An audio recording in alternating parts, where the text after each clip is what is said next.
Okay, the Browns are 3-7 after losing to the Buffalo Bills 31-23. Odd game, I would say, because going into this week, a lot of people are like, oh, they're just going to lay down and not try, and then they try really hard. They're just wasn't good enough in a number of areas, special teams.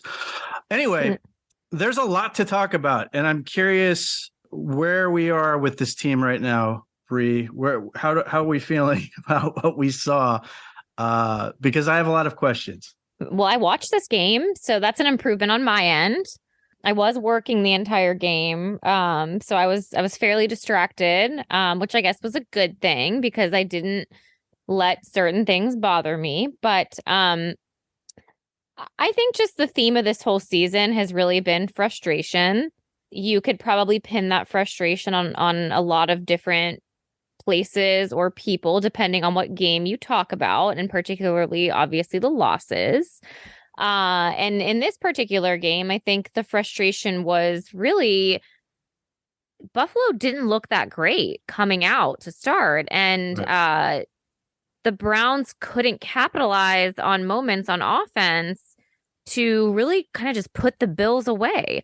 So I felt like it was pretty unbalanced to start the game in a sense of we should have done more. And, you know, the offense has been the more solid piece of this team throughout the entire season, which we all have talked about has really been a bigger surprise. Jacoby Brissett was great. But as you mentioned, like special teams gave up a lot of big chunk plays. Yes.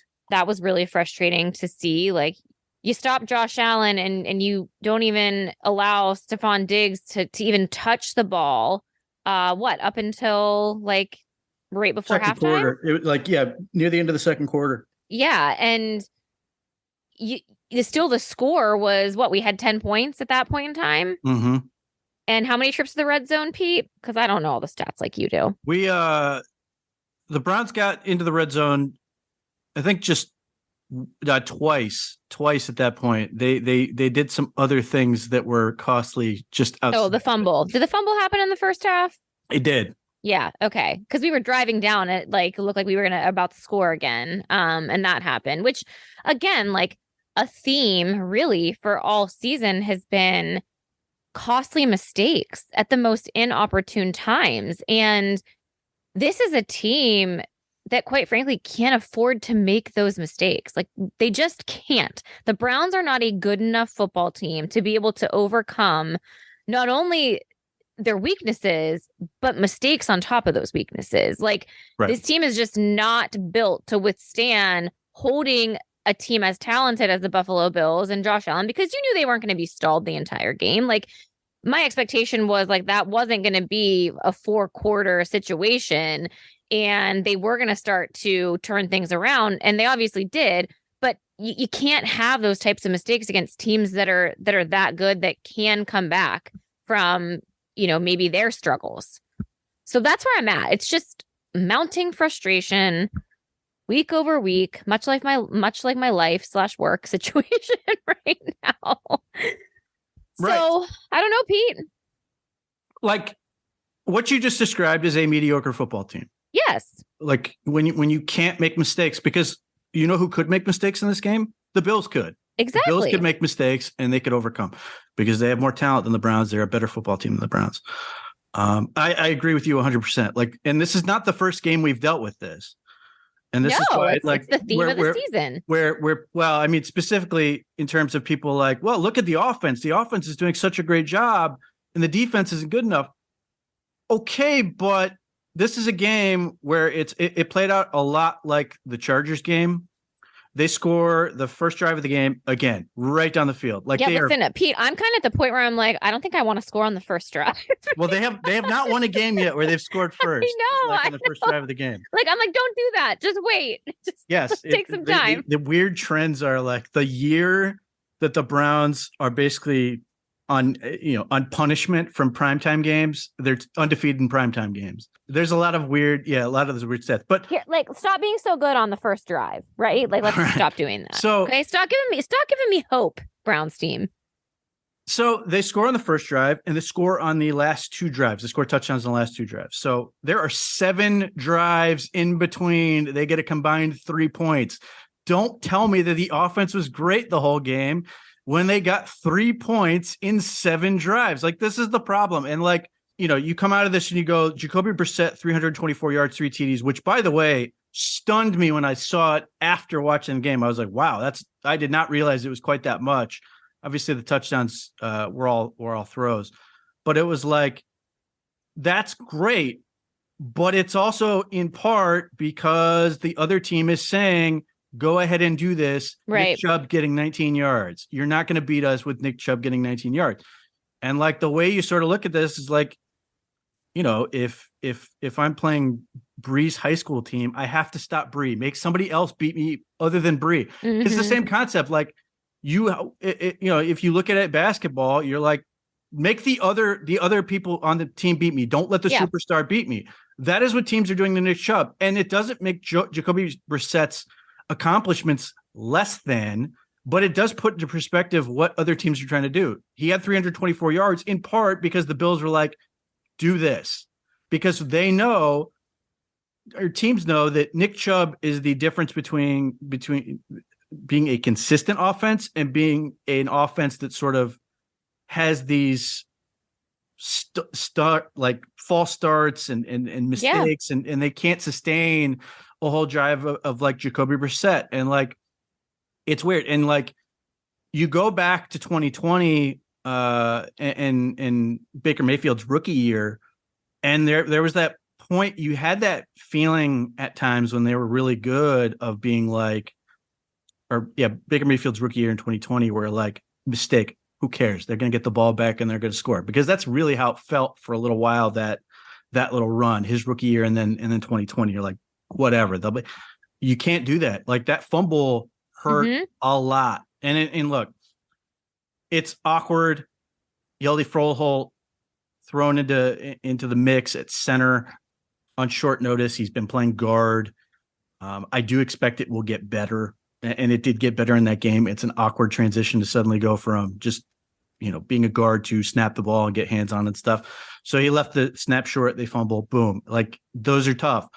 Or failing in the red zone. Like, that has been a theme of this season. And here again, you can criticize the direct snap to Nick Chubb and the lost yardage they had in there, and fine. Like, it's the same play everybody was cheering when it worked against the Bengals. Right.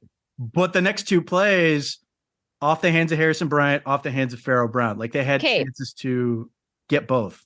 I'd like to pause you there for a minute, because that was one thing that like really stood out to me too, in just talking about the difference between a mediocre team and a really good team.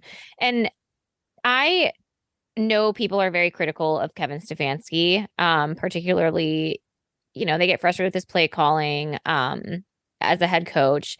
And I think like my only criticism of him, and maybe at this point in time, is because we are a mediocre team, average at best at this point, I don't want to have to rely on my second and third string tight ends to make plays in the red zone. And like, I know that, I don't know what read that was for Jacoby. I have no idea. I'm not that type of person who understands like what other things were happening there. But I guess like that's where I am just like, I like Harrison Bryant. He's a fine tight end. He does really well in blocking and yada, yada, yada. But like, over him trying to make plays, like, I just don't want to see it anymore. Like, and those 2 back-to-back misses in the red zone, like, kind of just put me over the edge of like, if you are a really, really good team, solid execution, consistent performance week over week, you probably can't afford to throw it to your second and third tight ends. And they probably will make a play eventually, because you have first stringers that are so good that they, like, those second and third stringers know that they're probably going to get that ball because everyone else is being covered. Pete, like, our team isn't good enough to be utilizing those guys the way that I think we're trying to make them be in this offense. I think Donovan Peoples-Jones is the one place who has really stepped up since he started and got drafted by this team, is like really stepping up into that role. But he executes. Like, he is a consistent, reliable target for Jacoby. Yeah, look, one of the things you and I talked about by the bye week, and one of the things I said I wanted to see from the offense is because Jacoby Brissett has been a guy who for a lot of the season was, where's Amari Cooper? I'm only throwing to him. Mm-hmm. And he sort of expanded a little bit to where like Donovan Peoples-Jones is now in that club. David Njoku is now in that club. And one of the things I wanted to see was to see them include more weapons in the offense. You have to make those plays. You just have to. Like, those are the things where you're sitting there going, this is exactly what I want to see happen. I want to see Harrison Bryant make this play. And he doesn't make the play. Like, those are the things where you're sitting there going, it's wide open. He didn't get his hands up quick enough, whatever. And it's tough. And like, this is what I want to see from Jacoby Brissett. This is what I want to see from Harrison Bryant. I just want to see them make plays. And it reinforces what you're saying, which is we can't do that. We need to go to the guys we trust. We have to stay with Amari Cooper, who another phenomenal game.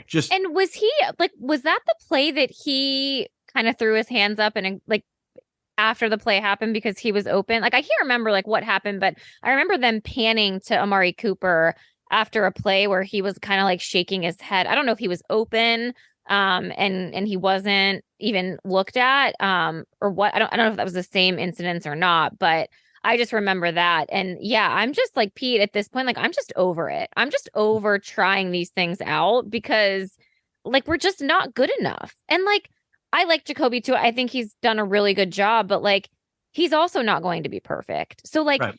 You mix in these other role players that also make mistakes and aren't perfect with a quarterback who is prone to not hitting every throw or making mistakes. And you couple that together and it just becomes like negative after negative in some cases where like, there's just not that consistency because one isn't overcoming the other. Right. So there's a couple interesting wrinkles that I thought came out in this game. One, Nick Chubb's rushing sucked. There's no way of getting around it. Nick Chubb as a receiver, that was fun. Yeah, it was good. He got 48 yards. Like, if I asked you who has more receiving yards between Nick Chubb and Kareem Hunt, you'd probably go, oh, Kareem Hunt. Yeah, it's a lot closer than you think it is. It's like 10 yards. That's how, like, Nick Chubb gets more per catch in large part because he's sort of unexpected in a lot of ways. Yeah. He's also just good. The other thing that's sort of snuck up, which I do like, is David Bell. David Bell has a very pedestrian, like 148 yards or something on the season. He has more catches than Donovan Peoples-Jones did as a rookie right now. Just Donovan Peoples-Jones had a 75-yard touchdown. He had a game-winning touchdown against the Bengals. Sort of made him really pop. Right. He had 14 catches the whole year. David Bell's at 16. So in the same vein of like, you know, the frustration I have with Harrison Bryant, I do think David Bell is sort of going the other way. He's sort of giving you reason why, yes, go ahead and get me more involved in the offense. I can deliver in these spots, which is a pleasant surprise. So it's a little bit of give and take and feeling it out. Look, Harrison Bryant has to figure it out. They are counting on him to do a lot. He's a pretty good blocker. Pharaoh Brown, he is not here by accident. Pharaoh Brown, one, he's been with Browns before. He's also been with Deshaun Watson before. I don't take that to be an accident by any stretch of the imagination. He's also 260. I forgot about that. He's a big boy. But yeah, you just got to make those plays. So that's part of like where I think that is going. But like, that's the thing is like you said, I am not trying to tear down Jacoby Brissett. I think he's overperformed everything that we could have hoped for. But because of how bad the Browns are, 324 yards and 3 touchdowns is not enough. That is not a commentary on Jacoby Brissett. That is a commentary on everything else. And that shows you, one, the value of why you need to get, you know, a top tier quarterback, which the Browns, hopefully they think they did, which happens in another week. The flip side. You want to hear my conspiracy theory? My like very twisted, like this is not even close to like what happened, but I like to throw these things out there just to have fun because people need fun, Pete, when it comes to the Browns. Go for it. Okay. So like I'm sitting here thinking, you know, Deshaun Watson, really good quarterback. People are obviously like really excited to see him suit up in a Browns uniform if he is what everyone says he is, and if he performs how he performed prior to not playing a snap of football for the last couple of years. And so I'm sitting here thinking, like, obviously that move that the Browns made in bringing him here as their starting quarterback and paying him that ridiculous amount of money was extremely controversial, just based on all of his off the field sexual misconduct allegations, everything else, right? So this fan base has been split pretty 50-50, I think, when it comes to people being supportive of that and not being supportive.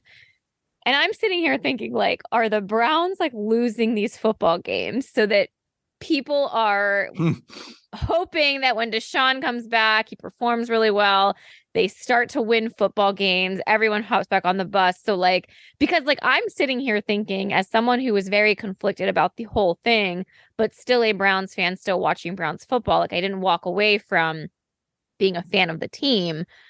I'm sitting here and I texted one of my friends on Sunday, and she had said to me, man, it's getting really tough to watch these games week after week, like so disappointing. And I was like, I like hate to say it, but I'm looking forward to watching Deshaun Watson play quarterback because that's literally all we have to look forward to now.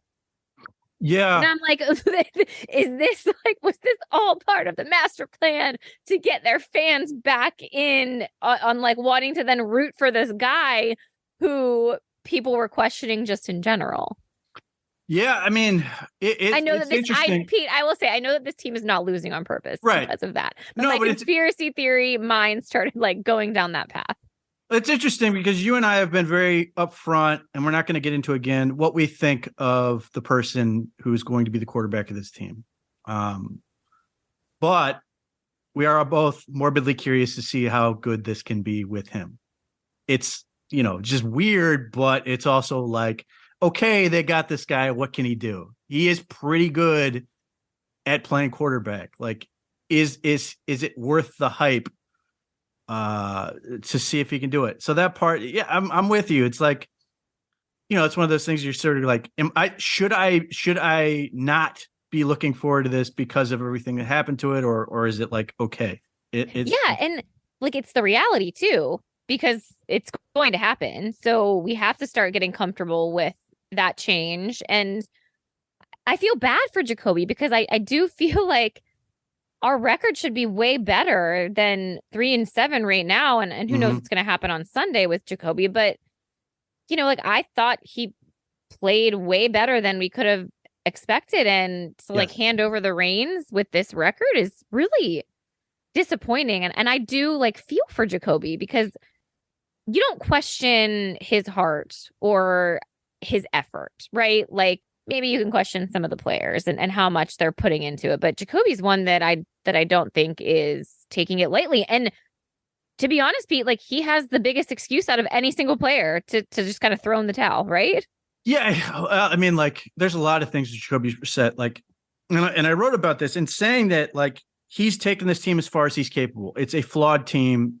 He's doing everything he can, but they're just not good enough. Having said that, he's still the guy who got to sort of unleash Amari Cooper. He's the guy that got to see David Njoku become a franchise tight end. He's the guy who got Donovan, was at quarterback when Donovan Peoples-Jones took that next step. And now we're thinking about contract extension. Like you can't get away from that. And I'm very curious to see, because if the Browns have sort of this min-max mentality of like minimizing liabilities and maximizing as much as they can with guys who are going to be on the field. If they aren't going to still have this feeling of Jacoby Brissett's going to go into free agency, he's going to look around and see if there's a starting job. I don't think there will be. And if there isn't, are they suddenly going to be like, no, we really have to keep this guy because it's going to be a really important signing to send a message to the locker room. One, he's been valuable in that part. And two, what his contributions meant to this team during the season. And I don't know the answer. I think, the Browns are somewhat Bill Belichickian in how cold they can be in sort of their calculations and on some level you have to be. But there's also this part of me that's sitting there thinking, he would be really useful to keep around for all the things he's done, even though, you might not want to throw, $4 million at him or whatever it is. So that is that is interesting to me. Speaking of Deshaun Watson, it was interesting and gratifying that I was right to hear the broadcast say, yeah, he played Josh Allen all week. And I did think, based on our conversation last week, I did think the Browns defense came out with more juice.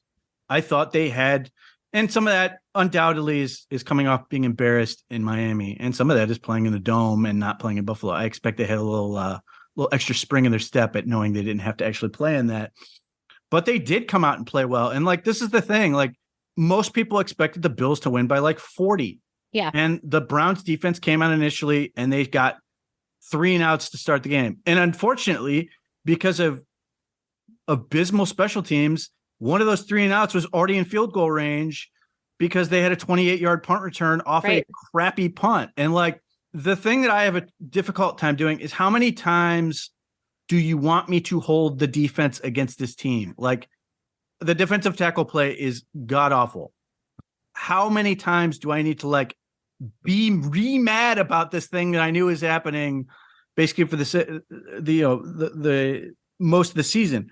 Or should I sort of applaud what I'm seeing that sort of is good? And as I texted you during the game, I'm I enjoy a lot of these games. And I said freely, he's a sick, twisted person. I said I'm screwed up, except I didn't say screwed. I must be, because I'm sitting there enjoying some of the stuff they're doing. They were flying around early. JOK was all over the place and doing a whole bunch of stuff that he looked like JOK. Myles Garrett looked great. They were doing a bunch of defensive stuff that was working and having an impact in terms of what they were doing with their scheme and stuff. And I was it was fun for a while. And unfortunately, like we talked about, the offense couldn't capitalize, but it was also clear that at some point the dam was going to burst. That game planning and all that stuff gets you so far, and usually early in the game, and then talent sort of shows out, especially the second half. And it's sort of, you find out the better team is ultimately going to win, or at least win that part of the game. So if the Browns didn't take advantage and get up a bunch of scores, then they were all inevitably going to fall short, which is what happened. But it was interesting. There are a lot of players that I see getting better on this team that I can see and watch and be okay, I get it. Grant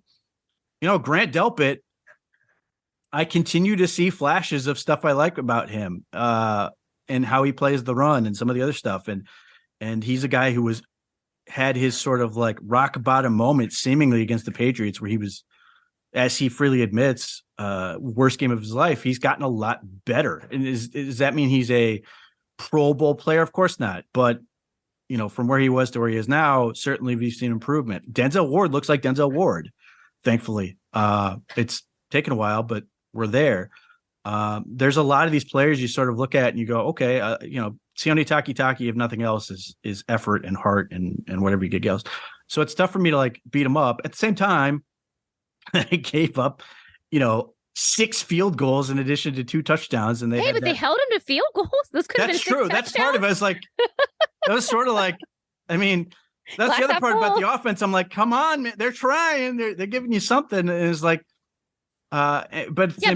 Pete, of those 6 field goals, they freaking made all of them. I'm can you just miss one? Can we block one? 2 of them were bombs. The one was from 56 yards, and he might as well have kicked it from Buffalo. It was so deep. Nothing ever comes that easy for the Browns.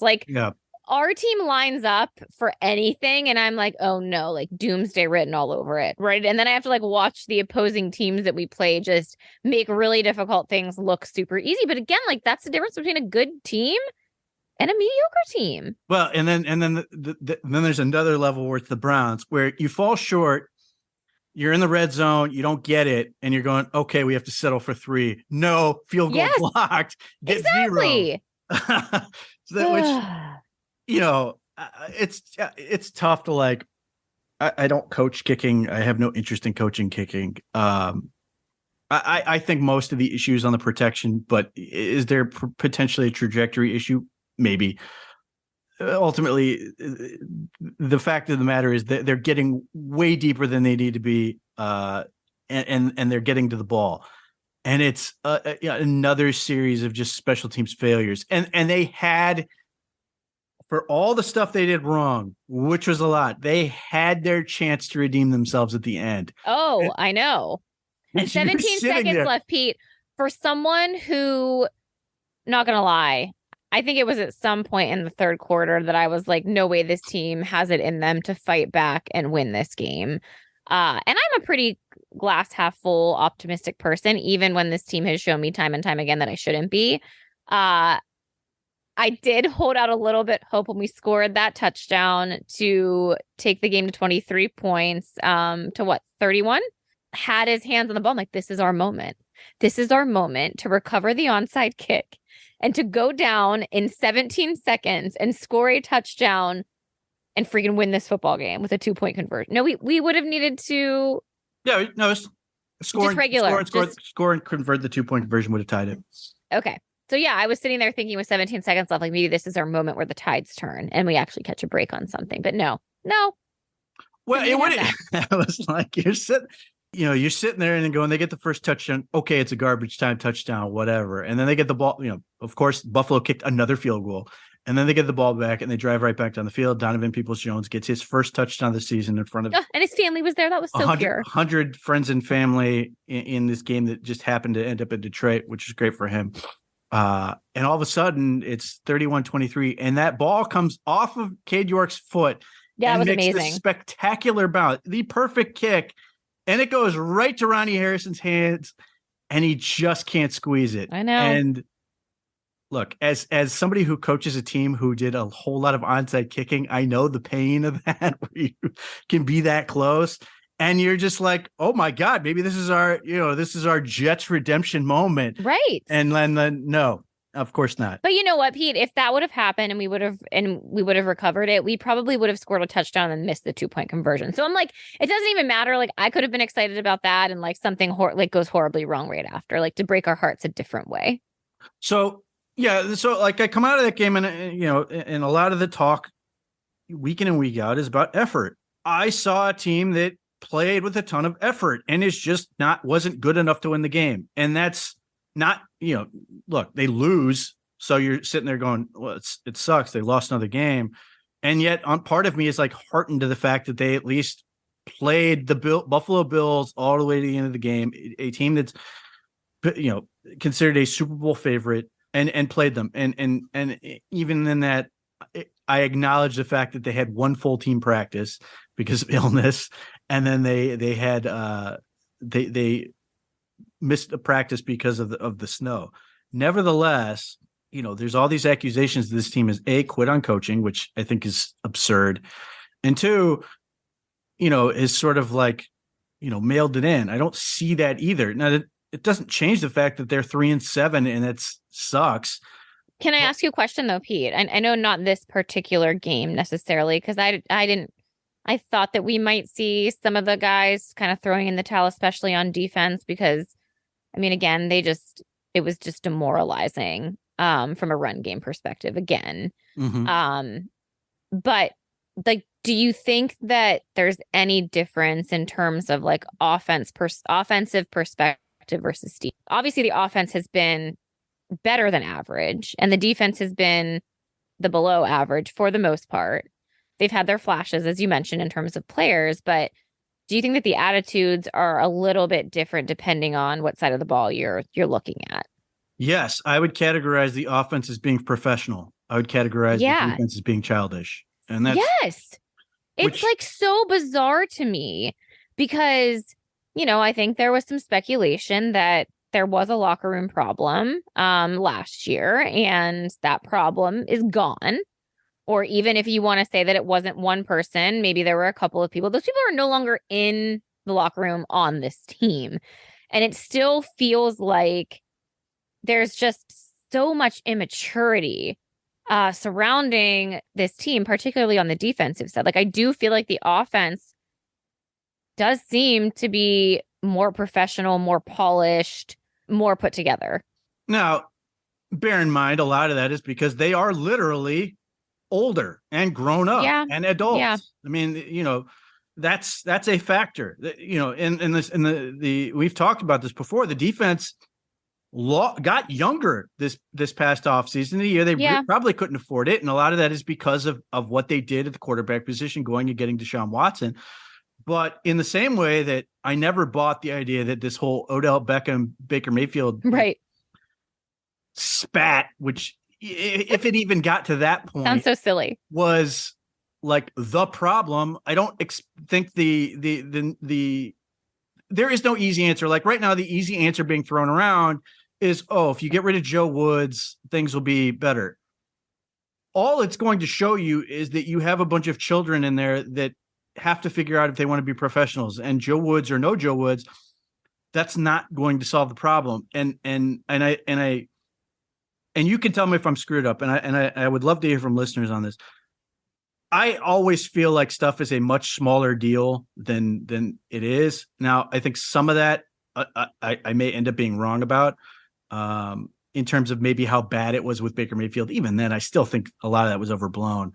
Like to this stuff and saying, well, we have to get rid of Joe Woods or we might lose the locker. Like, at what point are you literally just saying, I want the inmates to run the asylum? Like that, to me, that doesn't solve anything. It proves the point that, one, you're not a professional organization, and two, you are literally cheering for dysfunction. The thing that every fan, every sober fan or media member says they want a stable, functional organization. And then when stuff does not go well, they immediately want the irrational, actions to be taken seriously. They want their owner to start doing everything that would suggest you are a dysfunctional organization. I don't understand how that is going to help you in the long run. Like, for example, if I was to say to you, Bree, Elon Musk would like to hire you and give you a 20% raise to move your family and whatever to California, whatever the hell he wants you to work. And what would you say to that? Based on what you know about this man and everything he's doing. And the reason you're saying no is probably because the person.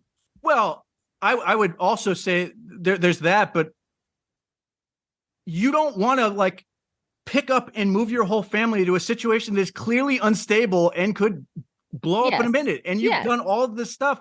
And these are the same people who are like, well, get rid of Joe Woods, or some people as far as going, get rid of Kevin Stefanski. And then you're going to try to tell me why the good candidates should want to come here. Right. When they are literally making that same calculation of saying, I'm going to pick up my life and go to this place where, by the way, coaches have not come out well in Cleveland for the most part. They usually come here and it does not get better.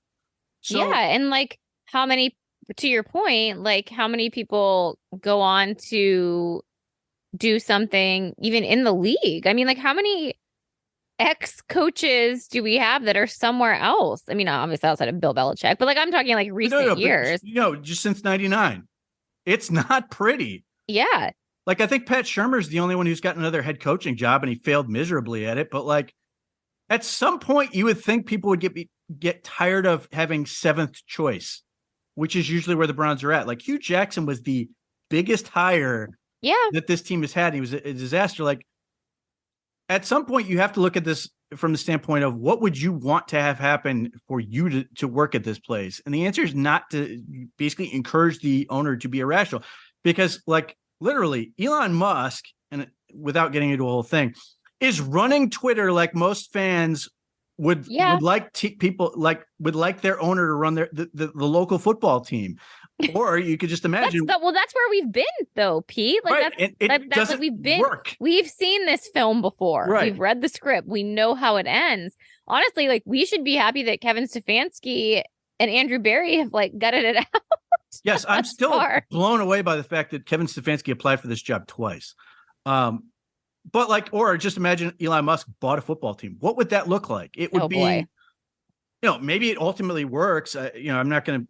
He's done things that have been successful, but it's not a good strategy for attracting the best people. It's insane.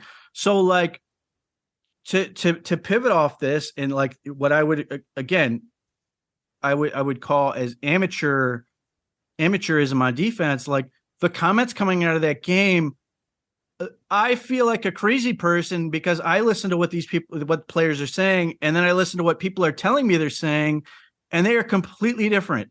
So Grant Delpit is the perfect example. Grant Delpit after the game says, guys don't know what they're doing. When you hear that, do you think that is a coaching issue or a player issue? I thought it was a player issue. Thank you. This is where I'm at. And like that obviously reflects poorly on coaching, and ultimately it's going to land on them. Right. But to say, not we don't know what we're doing, guys don't know what they're doing. And this is not like a situation where it's like Freddie Kitchens, where in his year as head coach, literally called plays that the players did not practice. Joe Woods is in his third year. That is not like some new thing where he's just throwing stuff at people. To me, he's clearly communicating that there are guys who do not know what they're doing. And if you are a professional player, like today I listened to Joe Bitonio talk about his week on the radio with like Jason Lloyd and whatever on 92.3 as part of like their food drive thing, which is great. And he goes, I'm my schedule on Wednesday and Thursday is 6 to 6. Friday is like 6 to 2, and like Monday is 6 to 2 or something like that. And they've got walkthrough on Saturday. If you don't know what you're doing as he painted 2 12-hour days, and he's obviously not doing nothing but like some of that he's working out, whatever.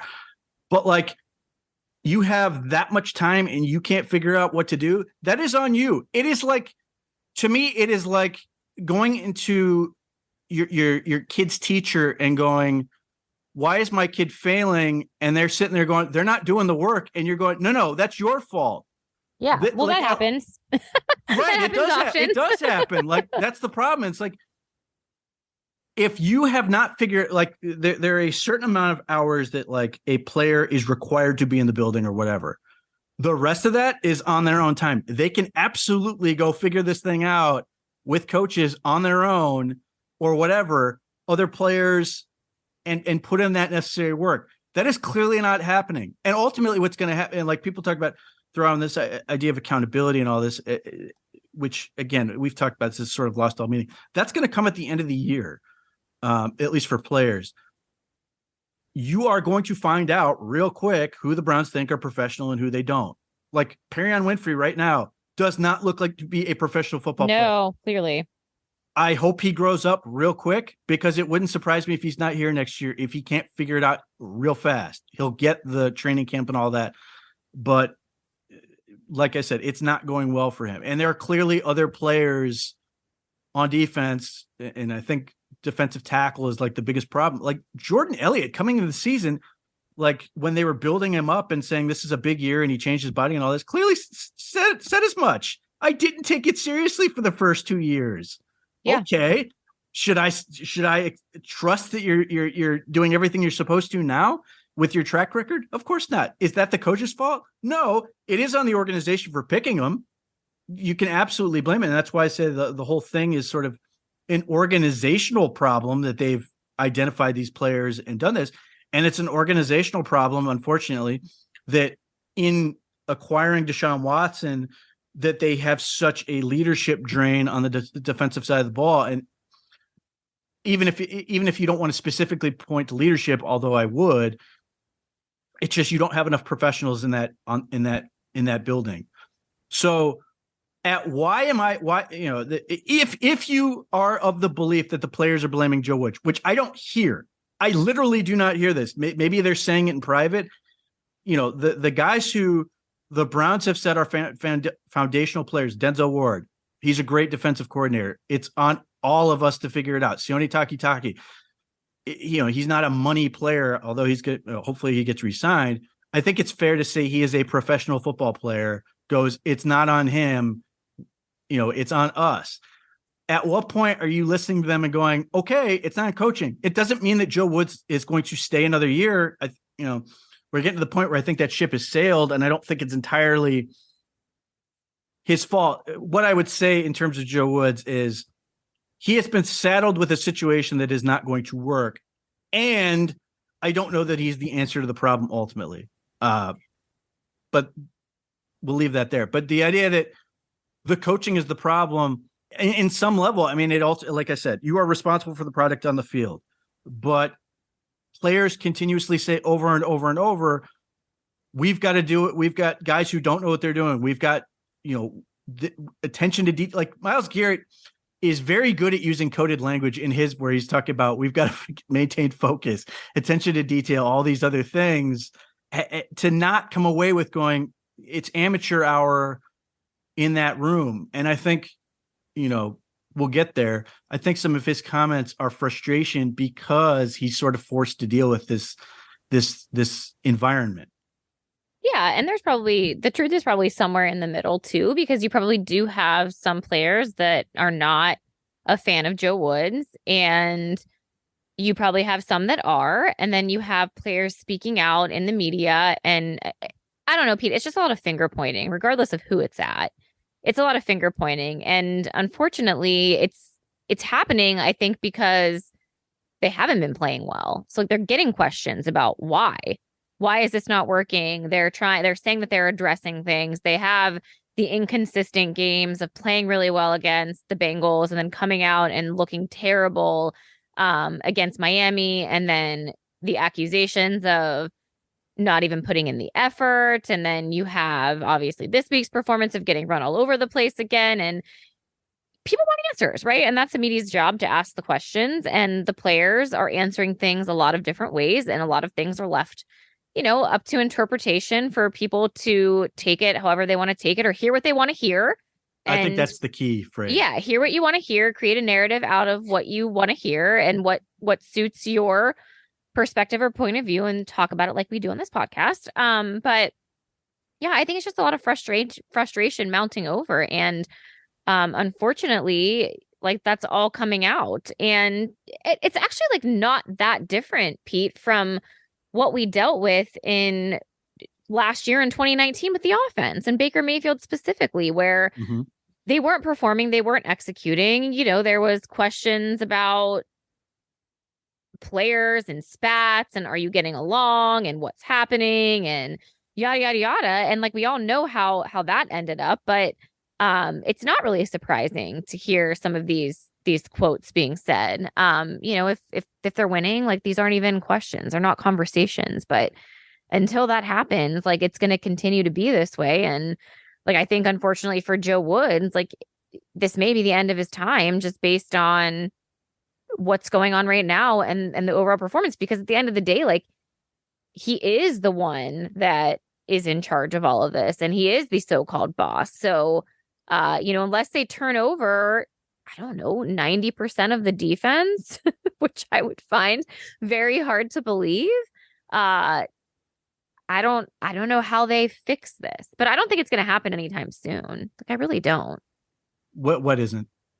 Firing Joe Woods. Like, I don't think it's not going to happen like this. I don't think it's going to happen this year. And like we said, like, I could see him sticking around even until next year. Yeah. Okay. So I did break this down in an article. So if they were to fire Joe Woods, and this is one of the many reasons I don't think it's going to happen, the next guy up is almost certainly going to be Jason Tarver, the linebackers coach. He was a defensive coordinator for the Raiders. It's not going to happen this year. 2012 to 2014, he was with then Oakland. They were awful. That is not a plan. And the suggestion, well, let one of the younger coaches have a chance. I quoted a column from Terry Pluto, not to pick on Terry Pluto, but because he's very eloquent, and two, he's sort of trying to make the case that I hear a lot of people try to make, both fans and media, about why you should fire Joe Woods. And he's like, he admits it's likely to be Jason Tarver, or give one of the other younger coaches a shot. That is not a plan. And he freely admits he doesn't know if this will do anything. Like, where else is this a thing where you're just like, just fire a guy, see what happens? Yeah, well, I think too, Pete, and I know, in the real world, which I know is very different than football, but like, You have to be very careful about doing things like this because there's that like power shift. And, you know, you want your players to be empowered and to feel like they're part of decision making or part of the process when it comes to game planning and whatnot. But I do think you have to be very careful in making decisions if there are a select few, or maybe it's a loud few that are unhappy, right? Because then it becomes a very gray area of, okay, complain enough, act a certain way, Yes. get what you want. Then what message does that send to your locker room? Because, like, I think that's a very slippery slope I to be absolutely on. agree. I think it's a huge part of it is, and this is like the whole thing is like people, again, will try to argue that, oh, it's sending a message to the locker room. Yeah, it's sending a message. If you complain enough, they'll Yeah, just you'll get get what somebody you else. want. They'll just fire the coach. That doesn't send a message to players. If I go to your job and fire the guy above you, is that going to make you work harder? It's ultimately going to probably, if anything, just sort of go, why am I here? Potentially check out early, quiet quit, so to speak. And then just not know what's going to happen. Like, all you're doing is creating chaos. If you were to do that, it just makes Kevin Stefanski's job harder because now he has to Exactly. do more.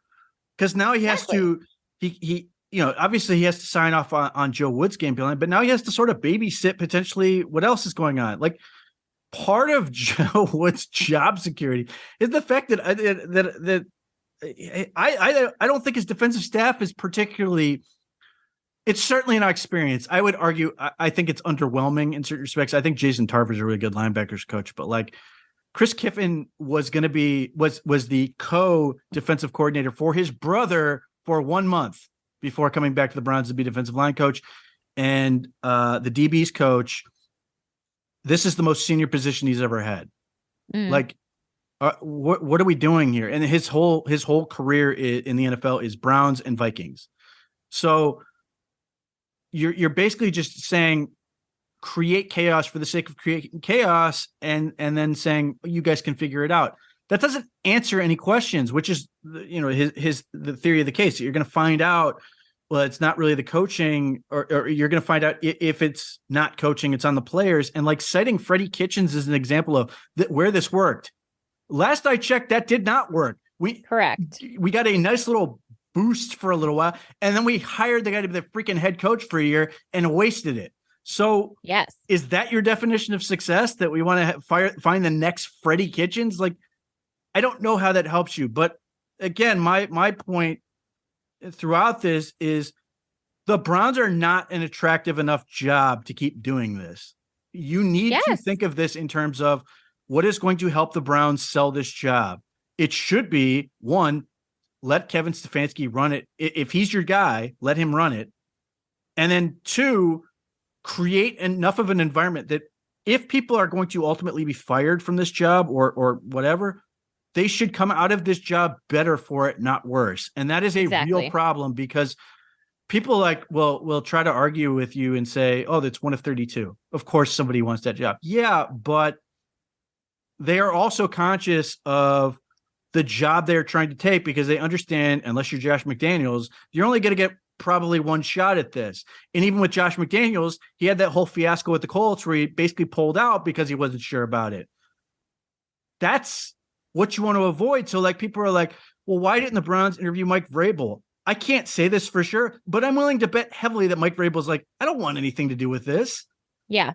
This is not going to be good for me. I want to go to a job that's going to be good for me. So if you're like sitting there going, hey, we can trade for Sean Payton. Like, who are you kidding? Sean Payton's not coming here. You're not going to get D'Amico Ryans. You're not going to get these hot prospects because they're smart enough to. D'Amico Ryans took himself out of the coaching carousel last year, as did Dan Quinn, both of them, because they said they didn't see a fit that was good enough to have them make that plunge, understanding that I'm going to get, especially if you're a person like D'Amico Ryans, because you're black and it's not a great situation. You get one, if you get one shot, historically, the data just shows you have less rope to sort of make it work. So you've really got to be good about picking your jobs.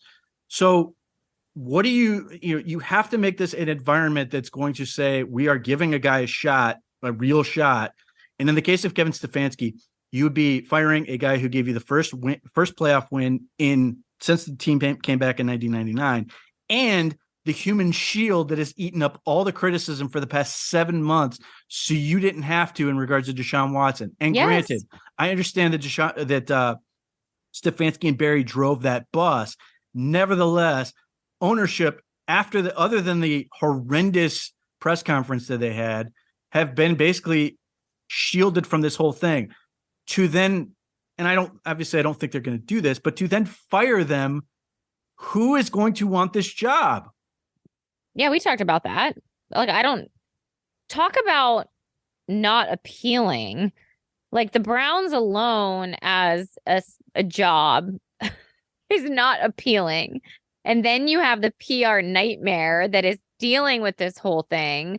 I mean, yeah, I don't know. I mean, I get that it's one of 32 and the positions don't come open all that often. But I mean, Pete, we've had people on this coaching staff before Kyle Shanahan who created an entire PowerPoint as to why they wanted to not to be on this team. So like that stuff matters. And that's in an environment where like Mike Vrabel is currently dealing with a coach who is busted for DUI and is under league investigation. That's in an environment where the Arizona Cardinals have just fired a guy for a quote incident in Mexico City. Like, and yet the Browns still don't look very good in that environment. I'm curious your take on Myles Garrett's quotes, because to me, a lot of people got very upset about. I thought it was like an interesting conversation. Can you remind me what they were again? I don't remember off the top of my head. First, he talks about, we've got to stay, attention to detail. We've got to focus with the whole 60 minutes and all that. And then he got on this thing about how he thinks that the Browns should focus on creating turnovers in practice more. Which yes. Which I thought was actually a really interesting conversation, because it allows me the opportunity to talk about what practice actually means. I would love, and this is part where I think Myles Garrett's really frustrated, not with coaching necessarily, but with babysitting. Yes. I would love nothing more than the Browns to be able to spend a lot of time focused on creating turnovers, something Myles Garrett's whole career has been great with. And he actually, if you go back and listen to him, like talking about some of the science behind like forcing fumbles and stuff, it's really interesting. However, if let's say you have a 2-hour practice and you have to have so much time dealing with individual drills, and maybe that's where some of that stuff would take place. You've got time on team, 7-on-7, some of that other stuff. Like, you only have so much. If it, in the NFL, you are the CBA says you get this much time. You can work on your own and do other stuff, but you get this much time in a team environment. And through this season, we have had to deal with communications issues that we had to fix, tackling that we had to deal with. Just last week, Joe Woods had to answer a question, which I thought was interesting in regards to digesting the game plan. You have to, beyond getting the stuff that absolutely has to happen, which is, preparing for what the other team's going to do, you have to pick and choose your battles as to what you can then focus on. So the Browns coaching staff has done things like focus on tackling and having to focus on some of these other things in lieu of being able to focus on forcing turnovers. Now, to me, I think Myles Garrett is looking at this situation and going, we aren't stopping very many people. If we can at least get the ball out and get turnovers, it will help cover up some of the stuff, which I think is a really interesting philosophical discussion. And people took this as question of coaching, which inherently it is, but I also thought was just sort of like interesting, just in terms of like a philosophical debate on what is like the best path forward for the defense with the remaining time. Because if you're a coach, you're going to focus endlessly on alignment and assignment until you can get it right, because being misaligned is death. And you talk about guys who don't know what they're doing. That's usually where it starts. So that was one of the big quotes that Myles Garrett had. A lot of people were like, oh, he wants Joe Woods fired, this, that, and the other. And I don't know that that's the case anymore than I think Joe Wood. Then he was like saying Joe Wood should be fired last year when he was critical of not making adjustments in the Patriots game. I just think that Miles is, one, he's brilliant, and two, he just sort of like discusses these things. I don't know that he's necessarily going, if you don't do this my way, you're wrong. It's sort of like just an interesting debate. Yeah, I actually would agree with that. I think Miles has actually been like pretty open with the media, I would say, when he does speak with the media. And I think it's just that. I think it's like just throwing suggestions out there. I don't think it's meant to be spun in a way of like, I hate Joe Woods and he's the worst coach ever and he needs to be fired because we're not practicing turnovers. Like, I think that's a very, how we got to that is very interesting. But I also will say too, like, I do think Miles obviously is one of the leaders on the defense and he is one of the veterans on the defensive side of the ball. So like him saying those types of things to me, like that's what he should be doing, right? And I would say like if I'm Joe Woods, like I'm okay with that. Like I'm okay to hear these things from one of my top defensive players on this team. Which is exactly how Joe Woods responded last year when this came up, that it didn't bother him, that he was like, okay, we'll talk about it. Now, he may have done that in part just to be like, I don't want this to be an issue. But if you like actually listen to Joe Woods in press conferences, like somebody was like accusing either him or Kevin Stefanski of being egomaniacs. Like if you actually listen to these guys talk, they're pretty down to earth. Yeah, they don't seem like they have egos really at all. And like they're setting aside their egos to accept criticism. And when Kevin Stefanski was hired as a head coach on this team, I remember like one of the first things he talked about was being a servant leader.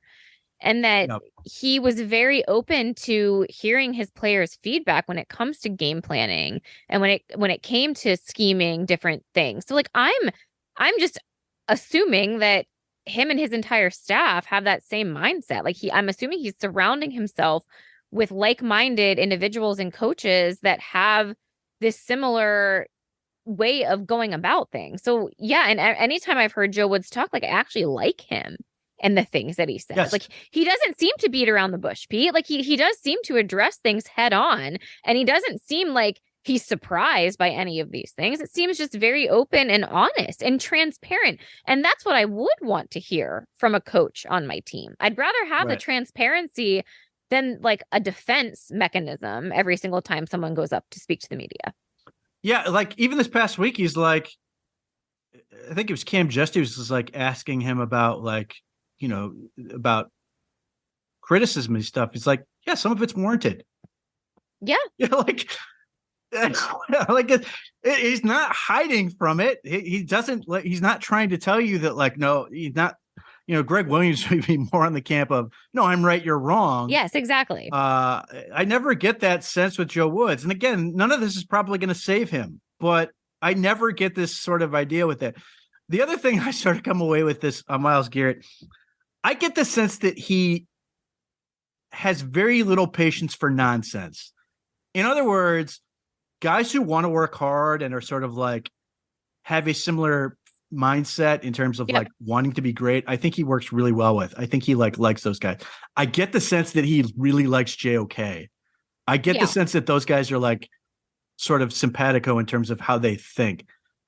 I get the sense that he's sort of like not interested in babysitting guys who aren't going to be professionals. And I could be dead wrong. That's just the sense I get. And on some level, you could probably accuse him of almost being sort of erudite in some ways, and maybe a little, I don't know. You could accuse him of sort of being too high class, maybe on some level. But I think a lot of it is just sort of like who he is and how he operates. He has very high expectations of himself. He also has very high expectations of everybody else, which I think is fine. But it's also why I think he gets some heat for his style of leadership. He's not a rah-rah guy.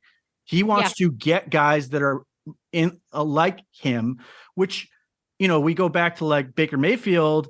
And I think that's where some of that may have come from, that tension in sort of just how he sort of thinks and operates. The other thing that Myles Garrett sort of touched on, which is where I think a lot of people went a really weird way, was saying like, I want to focus on the potential we have. The guys who are playing, the guys at the peaks of their career, the guys who are in their prime Mm-hmm. right now, which is interesting because you actually listen to him. He's talking about making the playoffs this year. Like he's Yeah. talking about winning games this year. And I do.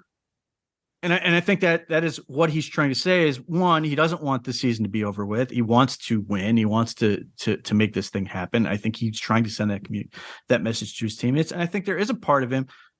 Some people were trying to read this that he's going to demand a trade, which I got no sense of whatsoever. The only thing I sort of got was the frustration that I think would be natural would be to say that, like, it sucks that our roster is like this because we made the moves we did to get Deshaun Watson. And as much as he may like what that brings, enduring this season sucks. Yeah. For him.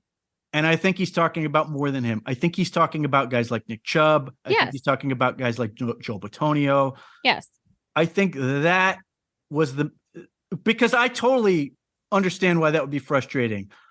I think you end up in a debate within yourself, and I've tried to put this out there for people, is to basically say, pretend the Browns did not trade for Deshaun Watson. They have Baker Mayfield here for another year.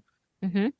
They used that first round pick on whatever they were going to get. They're probably a little more active in free agency. Maybe they've shored up some holes in the roster on the defensive line. And then after the season, we probably don't want Baker Mayfield anymore. Right. And now what happens? Right. And I think the Browns took what they knew was available as opposed to hoping something would be available. And ultimately, it has made 2022 suck. It just, my expectations are low, and they're finding a way to go below them. Well, yeah, but I think the other thing too, Pete, is like the other frustrating thing about how this entire year has played out, even just dating back to the summer, was the team acquires Deshaun Watson. They had no idea when he was going to be available to play. Right.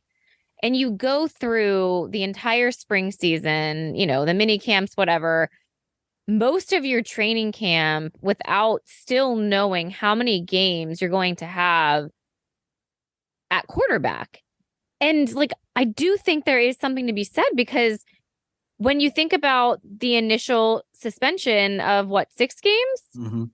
to the 11, like, it's a very different conversation. And I'm not saying that has really anything to do with how this team is performing this year, but I do think that the team was put in a little bit of a disadvantage of just not knowing how many games Deshaun Watson was going to play. And 6 games is a hell of a lot different than more than half of the season. And having to piece all of that together, because like, I do think if Jacoby was playing the first 6 games, you look at this team and think, okay, with Deshaun Watson being the starting quarterback for the majority of the season, you probably like your chances a lot better. Now, we know that obviously how things have played out has not been on Jacoby Brissett necessarily, mm-hmm. but I do think overall, like, that had to be deflating to this football team, because Absolutely. You were sitting in this whole unknown situation, and then it was like the air kind of was let out of them. And now, as the season has played out, it's like, it does feel like it's a lost season at this point in time, even though they have to continue to focus on these last 7 games. Mm-hmm. Yeah, look, I don't think there's any way to get around the fact that it had to be discouraged. I think we will get next year, or like in the summer or whatever, we're going to get players who like admit that had an impact. They may not even realize it had an impact, but I think we're going to hear about how that had an impact on them. And like I said, the Browns have made a very real gamble with like I said, they like to min-max everything. So they've maximized their cap room and minimized their expense for the season. And again, all the reasons you just mentioned are why the Browns didn't get a bunch of free agents. The free agents were sitting there saying the same thing you are, which is, I don't know what's going on with this guy. Do I really want to go to a team where I don't know where this thing is headed. I mean, and if you are interested, it's probably for more money. And the Browns are sitting there going, well, we don't want to pay more money for a year where we don't think we're going to be good, so we might as well save it. Now, that has absolutely been disastrous in terms of like the defensive interior. Just it has been an absolute nightmare. And there's some other positions you can sit there and go, this has been way worse than I think even the Browns would like to admit. But they are banking on the fact that if they can get through this, then 2023 will be very good, and 24, so on and so forth. So like, this is another point where I think people are making this very disingenuous argument right now, sitting there looking at like the Eagles signing Ndamukong Suh and Linval Joseph and going, well, why didn't the Browns do that? I don't know. Maybe it was because the Eagles are 8-1. We're 8-1 at the time. The Browns also, it's a two-way street here. Yes. Like, they weren't like, if they were going to come, it was for a paycheck. It was not because they thought they were winning. With the Eagles, they're sitting there going, I get to play half the season. I've got a good shot at the Super Bowl. Sign me up. Like, it's very easy to cherry pick and go, well, why didn't the Browns do that? Well, because the Eagles are really good in their position. Now, the Browns are hoping to be in that position next year and the year after, where they can be that team that goes, hey, we need a little more help. We're really good. And they can get that type of veteran. But for the moment, what was going to throw $5 million at Ndamukong Suh? Let's say that's the number. I have no idea. What was that going to do? You're still going to be awful on defense, and you're now $5 million less. And the Browns don't get credit for trying. Let's be clear. If they had done it and he failed, they would have been criticizing for signing him and him failing. So don't pretend that like, oh, well, they tried, it just didn't work. They would have been killed for it, understandably. So they might as well keep the $5 million, which will become $10 million next year. That's sort of where we're at. And this is where I've tried to sort of temper expectations and say, look, they've told you this is what they're going to do this year with their actions, even if they didn't say it out loud.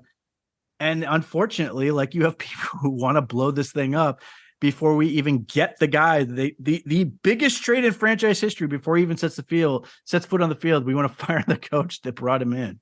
Yeah. Don't do it. This is why people on Twitter don't run football teams, Pete. This is why.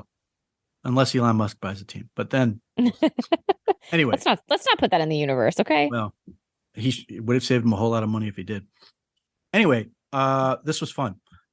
I am curious if people who are on Twitter email me or whatever, I am curious if they think you and I are sort of, if our listeners are sort of where we are at, or if they think we are basically not reacting hard enough to everything that's going on. I have a very difficult time freaking out about this whole thing, but I am curious what people think. Yes, tweet us. Yes. But other than that, obviously we hope everybody has a fantastic Thanksgiving. And safe travels and all that stuff. And hopefully, the Browns will play the Bucs this week. Hopefully, they will send Jacoby Brissett out with a win. I think that would be great on so many levels. And we can talk about it next week. Happy Thanksgiving. There you go. We'll be back next week.